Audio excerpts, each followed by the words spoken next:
अस्सलाम वालेकुम एवरीवन। उम्मीद करती हूँ कि आप सब बिल्कुल ठीक ठाक होंगे। मेरा नाम है फातिमा और आज मैं आप लोगों के लिए लेके आई हूँ एक बहुत ही अमेजिंग सी रेसिपी जो कि सबको ही पसंद होती है, चाहे वो बच्चे हों या बड़े हों, तो सभी इसे शौक से खाते हैं। तो चलिए रेसिपी को बनाना स्टार्ट करते हैं। सबसे पहले आपने एक पतीले के अंदर डालना है 1 कप के करीब ऑयल, कुकिंग ऑयल आपने डालना है।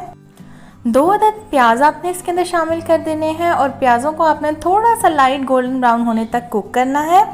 जलाना आपने बिल्कुल भी नहीं है, प्याज़ों को हल्का सा बस गोल्डन ब्राउन करना है। जिस तरीके से ये कलर आया है बिल्कुल ऐसे ही आपने भी करना है। और इसके बाद इसमें शामिल कर दें जनाब चिकन। मैंने 1 अदद चेस्ट पीस लिया था चिकन का, उसको छोटा छोटा कट कर लिया और इसमें शामिल कर दिया है। चिकन डालने के बाद अब आपने इसे कुक करना है। इतना कुक कीजिएगा कि चिकन का कलर चेंज हो जाए। पहले तो वाइट होगा और उसके बाद आपने इसको अच्छे तरीके से फ्राई कर लेना है और इसका कलर गोल्डन ब्राउन सा हो जाएगा। तो जब तक चिकन बॉईल हो रहा था मैंने जो है स्पैगेटीज़ को बॉईल कर लिया है। यहाँ पे मेरे पास कुछ मैक्रोनीज़ हैं और कुछ जो है वो स्पैगेटीज़ हैं, तो इनको मैंने बॉईल करके स्ट्रेन कर लिया है। एक बर्तन में खुला पानी लिया था, 1 टेबलस्पून ऑयल डाला, 1 टीस्पून सॉल्ट डाला। जब उसमें पानी में बॉईल आ गया तो फिर हमने मैक्रोनीज़ डाले और 7 से 8 मिनट के लिए बॉईल किया और उसको स्ट्रेन कर लिया। अब यहाँ पे आप देख सकते हैं चिकन जो है हमारी अच्छे तरीके से फ्राई हो चुकी थी। तो मैंने यहाँ पे शामिल कर दिए हैं टमाटर मैंने लिए थे 2 अदद, उनको कट किया और शामिल कर दिया। आप फ्रोज़न ले रहे हैं तो उनकी पेस्ट बना के डाल लीजिएगा। मेरे पास फ्रेश थे तो मैंने एज इट इज़ डाल दिए हैं छोटे छोटे कट करके। अब मैं इसमें शामिल करूँगी स्पाइसेस, जिसमें मेरे पास है तकरीबन 1.5 टेबलस्पून लाल मिर्च का पाउडर, 1.5 टेबलस्पून नमक और इसके साथ साथ हल्दी थी जो कि मैंने ली थी 1/2 टीस्पून। ये चीज़ें डालने के बाद इसको मिक्स किया है। तकरीबन 3 से 4 मिनट के लिए आपने इसे कुक करना है। एंड आफ्टर 3 to 4 मिनट्स आपने इसमें शामिल कर देने हैं जी आलू और शिमला मिर्च। आलू यहाँ पे मैंने लिए हैं 3 अदद और 3 अदद ही मैंने लिए हैं शिमला मिर्च, इनको लंबा लंबा कट कर लिया है। पहले से मैंने इन दोनों चीज़ों को बॉईल वगैरह नहीं किया हुआ क्योंकि ये क्रिस्पी और थोड़े से क्रंची क्रंची ही अच्छे लगते हैं। अगर आप बॉईल कर देंगे, पहली चीज़ उसकी ग़िज़ाइयत भी ख़त्म हो जाएगी और दूसरी चीज़ ये है कि वो बिल्कुल ही टेस्टलेस हो जाते हैं। तो यहाँ पे मेरे पास फ्रोज़न मटर थे, वो मैंने इसमें शामिल कर दिए हैं और फ्रोज़न मटर डालने के बाद आपने इसको मिक्स कर देना है। Give it a good mix and after mixing that आपने इसको कुक करना है। और उसके साथ साथ आपने इसको 2 मिनट कुक करने के बाद मैंने इसमें शामिल कर दी है बंद गोभी। ये मैं लास्ट में इसलिए डाल रही हूँ क्योंकि इसका जो क्रंची फ्लेवर होगा वो बहुत मज़े का लगेगा, तो इसलिए मैंने इसको लास्ट में डाला है।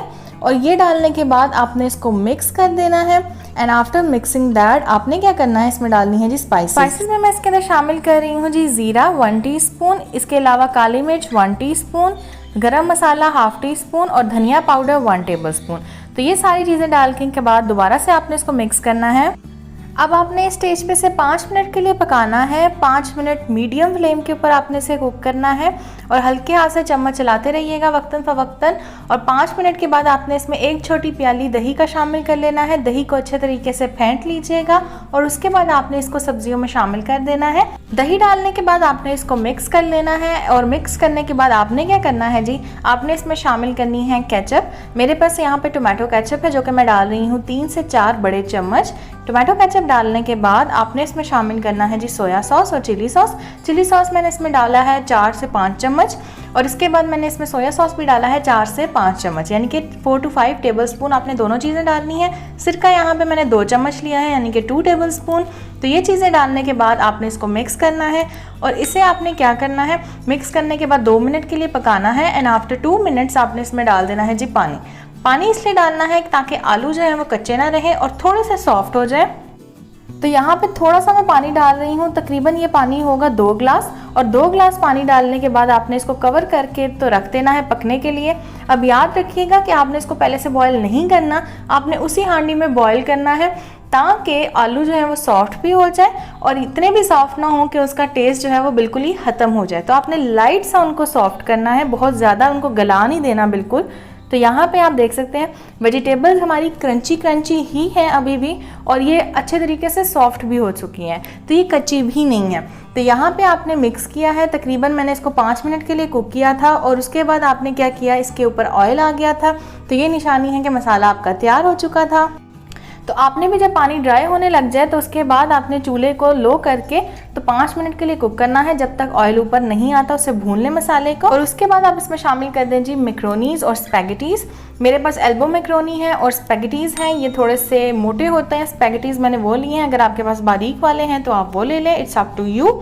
तो यहाँ आप देख सकते हैं मैंने इनको मिक्स कर लिया है और मिक्स करने के बाद लीजिए जनाब जी, अल्हम्दुलिल्लाह माशाल्लाह हमारे स्पैगेटीज़ जो हैं वो बहुत अच्छे से बन चुके हैं।